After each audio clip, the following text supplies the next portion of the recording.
22 जनवरी वो दिन जो भारत की आजादी के बाद भारतीय इतिहास का सबसे अहम दिन कहा जा सकता है। श्री राम की प्राण प्रतिष्ठा के बाद अयोध्या में दिवाली जैसा माहौल है और सभी अयोध्यावासी भावुक और भाव विभोर भी नजर आ रहे हैं। अयोध्या वासियों के दिल का हाल और भावनाओं को जानने की कोशिश की हमारे विशेष संवाददाता आलोक राय और दिलीप कापसे ने। अयोध्या उल्लासित है, हर्षित है, उमंग में है, तरंग में है, पूरी तरह से राममय है और जो दुनिया भर में राम भक्त हैं वो पूरी तरह से राममय है, क्योंकि आज एक ऐतिहासिक मौका था। प्रभु श्री राम अपने भव्य मंदिर में विराजमान हुए, प्राण प्रतिष्ठा हुई और उसके बाद अयोध्या में आप देखिए कितनी भीड़ है, जन सैलाब है। दीपोत्सव हुआ, आतिशबाजी हो रही थी, तमाम श्रद्धालु अयोध्या में मौजूद हैं, लाखों की भीड़ है। हमारे साथ कई श्रद्धालु मौजूद हैं, उनसे बात करते हैं। बाबूजी कहाँ से आए हैं? हम बॉम्बे से हैं। क्या शुभ नाम है आपका? गौरव श्रीवास्तव। क्या कहेंगे अयोध्या के बारे में? बहुत कुछ कहेंगे अयोध्या के बारे में। आज से 4 साल पहले जब मैं आया था तो इतना ज्यादा डेवलपमेंट, इतनी ज्यादा चीजें नहीं थी, लेकिन गत कुछ वर्षों से मैंने देखा है कि यूपी गवर्नमेंट और सेंट्रल गवर्नमेंट ने मिलकर बहुत अच्छा डेवलपमेंट किया है। उन्होंने इसको एक इंटरनेशनल पर्यटन स्थल की तरह डेवलप किया है, एक तीर्थ की तरह। भारत सरकार और यूपी गवर्नमेंट इसको डेवलप कर रही है। उसे शब्दों में बयां नहीं किया जा सकता। और आप देख सकते हैं तस्वीरों में, हम कहेंगे अपने कैमरा पर्सन से कि आपको दिखाएं कि कितना हुजूम है। अभी भी अयोध्या में सर्दी बहुत है, ठंड है, लेकिन फिर भी राम भक्तों में जो उल्लास है, जो उमंग है, वो शीतलहर पर भारी है। और सुबह से ही जो है श्रद्धालुओं की यहाँ पर भीड़ है, जन सैलाब है और भी लोग हैं। क्या कहेंगे आज? सर, मैं प्रतापगढ़ करपात्री जी महाराज हिंदू सम्राट की धरती से आया हूँ। उनका भी सपना था और ऐसे हमारे हजारों साधु संतों ने जो है अपने प्राण को न्यौछावर किया। आज वे शुभ घड़ी आ रही है। हम लोग भाग्यशाली हैं कि इस ऐतिहासिक पल का हम लोग जो है गवाह बन रहे हैं और इन सब का श्रेय जाता है इस भारत सरकार के गवर्नमेंट पे जो मौजूदा है, मोदी सरकार। और हमारे स्टेट में यूपी उत्तर प्रदेश में होने के कारण आदित्य योगी नाथ जी भी आज 4-5 दिन से यहाँ लगातार डटे हुए हैं और कार्य सेवक भी लगे हुए हैं और इतना अच्छा कार्यक्रम हो गया, कोई दुर्घटना नहीं हुई।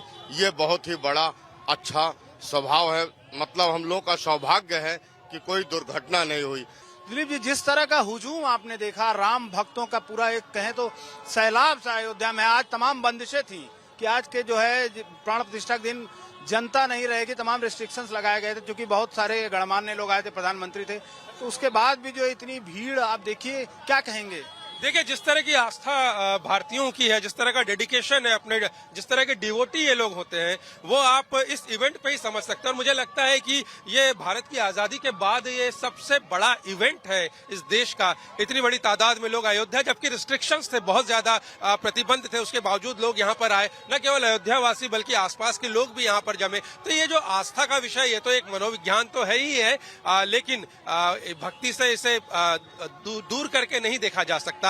जिस तरह की श्रद्धा, जिस तरह की भक्ति भारतीयों में है, उसका अगर आपको उदाहरण देखना है जीता जागता, तो आप आज अयोध्या आइए, आप देखेंगे। और मुझे नहीं लगता कि आने वाले दिनों में ये जो जोश है, ये जो जोश खरोश है लोगों में, जिस तरह का उत्साह है, वो कम होगा। लोग ये आने वाले कुछ दिन, पखवाड़े तक तो ऐसे ही जारी रहेगा और अयोध्या निश्चित तौर पे जिस तरह का तीर्थ था भारत के इतिहास में, उसी तरह से ये आगे बढ़ के आएगा। और आने वाले समय में जिस तरह से इसे डेवलप किया जा रहा है, एक एक्सपेक्टेशन है, एक उम्मीद है कि यहाँ पर बतौर टूरिस्ट स्पॉट भी ये बढ़ेगा। न केवल धार्मिक टूरिज्म, बाकी चीजें भी यहाँ पर डेवलप होगी। और एक चिंता मैं कहूंगा कि और बड़ी उम्मीद यह है, आसपास के जो पुराने शहर के हिस्से हैं, जहां पर कई लोग जो है घर छोड़कर चले गए, जिन्होंने अपने आश्रम छोड़ दिए, मंदिर छोड़ दिए, घर छोड़ दिए, मठ छोड़ दिए, तो उनको वापस बसाना, उनको वापस लेकर आना और उन जगहों को वापस से डेवलप करना बहुत जरूरी है। क्योंकि अगर जब तक के आम बाशिंदे अयोध्या के, जब तक उनका डेवलपमेंट नहीं होगा, जब तक उनकी चीजें उन्हें वापस नहीं मिलेगी, उनके मंदिर, उनके घर वापस से गुलजार नहीं होंगे आलोक, तब तक के हम नहीं मान सकते। तब तक के मैं समझता हूं कि ये चीजें अधूरी रहेगी और वो विकास पूरा तभी होगा। बिल्कुल बिल्कुल सही कहा, अनप्लान नहीं होना चाहिए और बहुत ही प्लान तरीके से इसीलिए अयोध्या पर काम किया गया है। हम लोगों ने देखा काशी कॉरिडोर को भी कैसे जो है, जबकि बनारस में काम करना वाराणसी में बहुत टफ था, बड़ा एक चैलेंज था, लेकिन अयोध्या में जिस तरह से डेवलपमेंट किया है वो वाकई काबिले तारीफ है। आप और भी लोग हैं, आप कहाँ से आई हैं? मुंबई से। कहाँ से? मुंबई से। मुंबई से आई हैं। कैसी लग रही है अयोध्या? लग रही है। क्या कहना चाहेंगे, आज रामलला की प्राण प्रतिष्ठा हो गई है, बहुत अच्छा लग रहा है। अच्छा लगा? आई है मुंबई से यहाँ? अकेली आई हूँ। अकेली आई है? अकेली आई है? आप इतनी भावुक है, कैसे आना हुआ? मतलब गाड़ी से आई है, बस से आई है? ट्रेन से। ट्रेन से आई है। लेकिन ये खुशी के आंसू हैं आपके, आप भावुक नजर आ रही है, लेकिन आज खुशी का दिन है।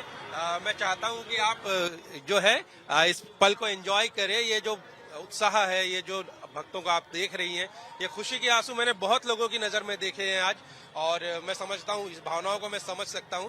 आप कुछ कहना चाहेंगे इस मौके पर? मैं यही कहूंगी कि कभी मुझे आने का मौका नहीं मिलता था, मगर कैसे आ गई मुझे नहीं मालूम, मैं घर में भी नहीं बताया। जी, कोई बात नहीं, अगर घर वालों को पता चलेगा कि आप अयोध्या में, तो बेशक वो जरूर खुश होंगे। और देखिए, आप बिल्कुल देख सकते हैं आलोक किस तरह की भावना है यहाँ। हम तो दिन भर से यहाँ देख ही रहे हैं, जिस तरह से ये मैम आई है मुंबई से यहाँ तक, और आंखों में आप देख सकते हैं आंसू। ये बहुत ही इनको शब्दों में बयां नहीं किया जा सकता, ये इस तरह की भावना है आलोक। बिल्कुल दिलीप जी, सही कहा आपने, भारत में ही हो सकता है, और निश्चित रूप से हम लोग भी जो है बंसल न्यूज की तरफ से यहाँ इस पल के साक्षी बने, कवरेज करने आए थे हम सब लोग अपने साथ के, तो निश्चित रूप से बड़ा मौका था। और आप देख सकते हैं, समझ सकते हैं कि किस तरह से राम भक्तों में उत्साह है, और भी यहाँ पर लोग हैं। और दिलीप जी बात करिए, आप बात करिए दिलीप जी, और जरा सुनवाइए क्या सुना। जी, आप कुछ गाना चाहती हैं? जी, हम लोक गायिका भारती तिवारी हैं। बहुत बहुत धन्यवाद, आपके चैनल के माध्यम से गीत सुनाना चाहेंगे। आजू अवध नगरिया निहाल सखिया, आजू अवध नगरिया निहाल सखिया, सिंहासन पे बैठे दशरथ के लाल सखिया, सिंहासन पे बैठे दशरथ के लाल सखिया, जो अवध नगरिया खुशहाल सखिया, जो अवध नगरिया निहाल सखिया, सिंहासन पे बैठ कौशल्या के लाल सखिया। देखिए किस तरह की यहाँ पर भावनाएं हैं, कोई खुश है, मुस्कुरा रहा है, कोई रो रहा है, किसी के आंसू झर रहे हैं। तो ये एक ऐसा माहौल है जिसको शब्दों में मैं पहले भी कह चुका हूँ बयां नहीं किया जा सकता। इसे वही एहसास कर सकता है जो आज के रोज अयोध्या में है। विशेष संवाददाता आलोक राय और कैमरा पर्सन आशीष खरे के साथ मैं दिलीप काब से अयोध्या।